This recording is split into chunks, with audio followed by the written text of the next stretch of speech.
Olá pessoal, voltamos então para a temática do Tribunal do Júri, lembrando o seguinte, nós viemos até agora falando do julgamento no plenário, da estruturação das testemunhas, assim por diante, e paramos na figura da testemunha imprescindível, a do 461 e seguintes do Código de Processo Penal. A partir desse momento, a gente encerra a parte administrativa e dá início à segunda fase do júri.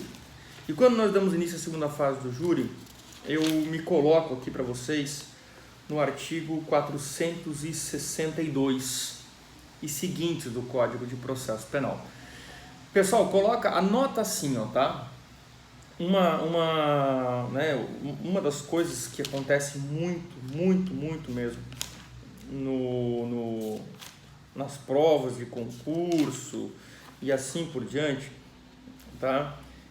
Além daquela história da composição do júri, que eu já falei numa outra oportunidade para vocês, previsto no 447, de que o júri é composto de um juiz togado e 25 jurados, dos quais eu sortearei 7 para compor o conselho de sentença.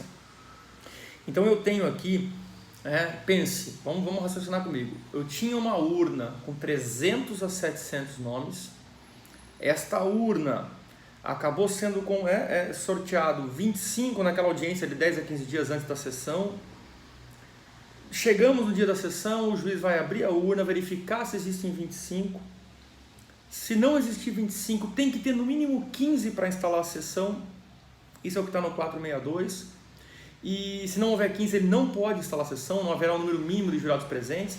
E uma vez que haja pelo menos os 15, diz a lei que ele deveria sortear suplentes.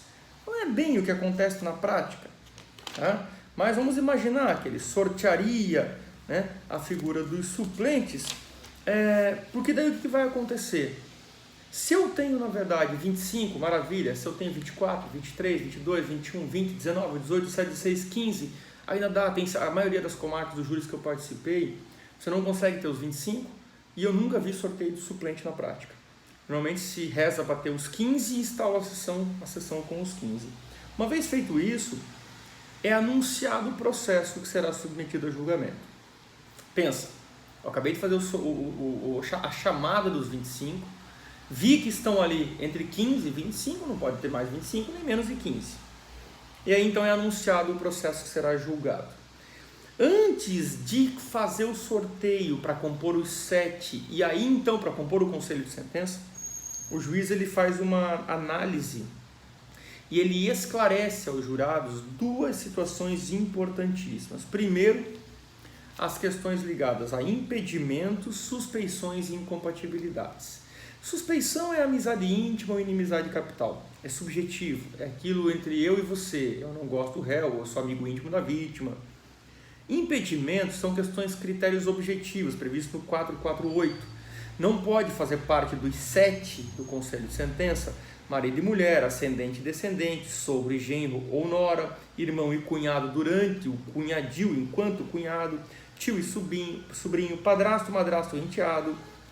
Isso tudo vai, inclusive, permanecer se houver uma relação tão somente de união estável, inclusive relações homoafetivas. Tá? Então, falamos de suspeição, critério subjetivo, dos impedimentos, critério objetivo, e as incompatibilidades, que nesse caso são 3.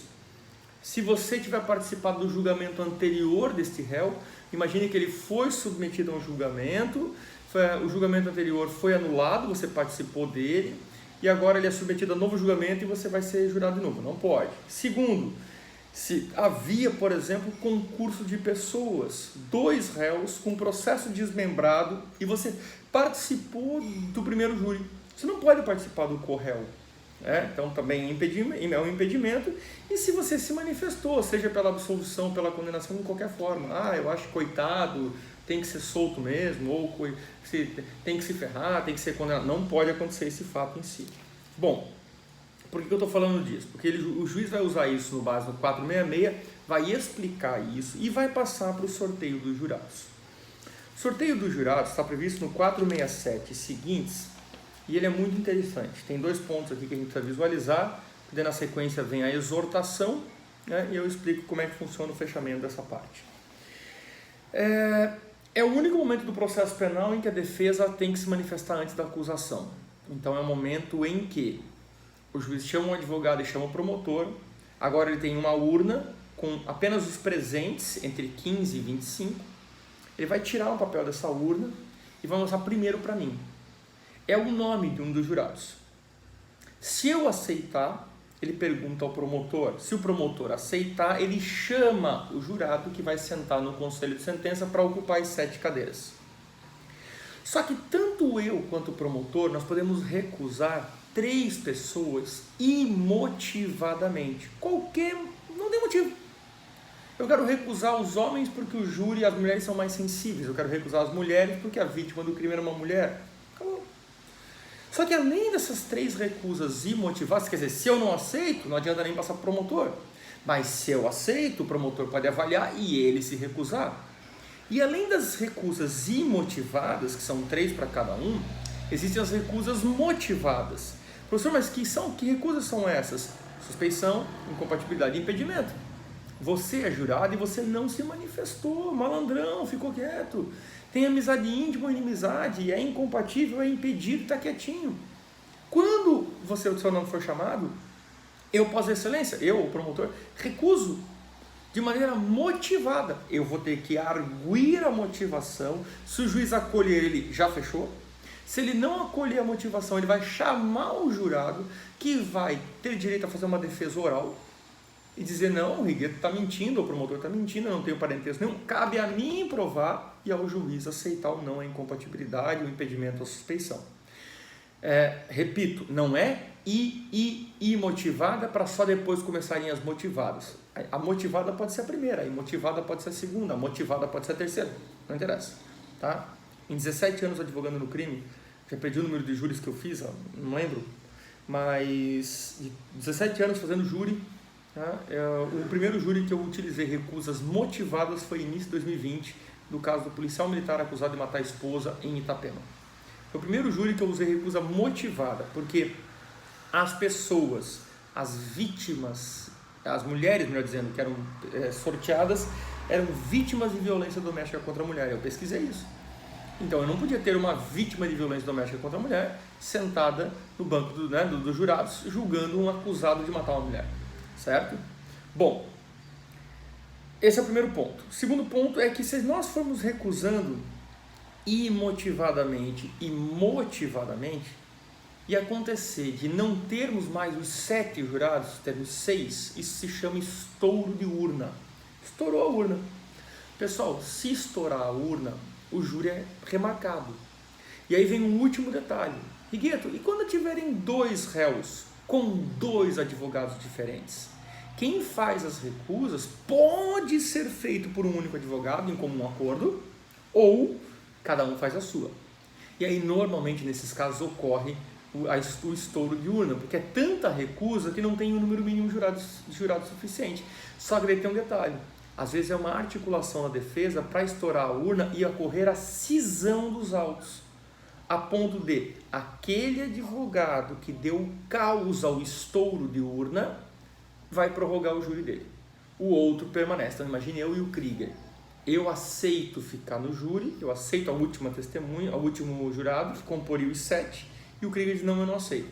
E o promotor aceita. Eu aceitei, o promotor aceitou, temos 7, fazemos o júri. O Krieger não aceitou, remarca para ele. Compreendido? Uma vez composto o conselho de sentença, o juiz os torna incomunicáveis, não pode conversar sobre o assunto.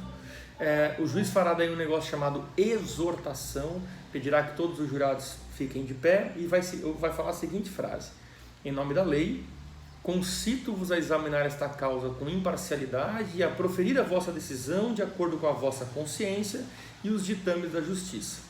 Os jurados, nominalmente chamados pelo presidente, responderão assim o prometo. Ponto. Então, Pedro, assim prometo, João, assim prometo, Marcos, assim prometo.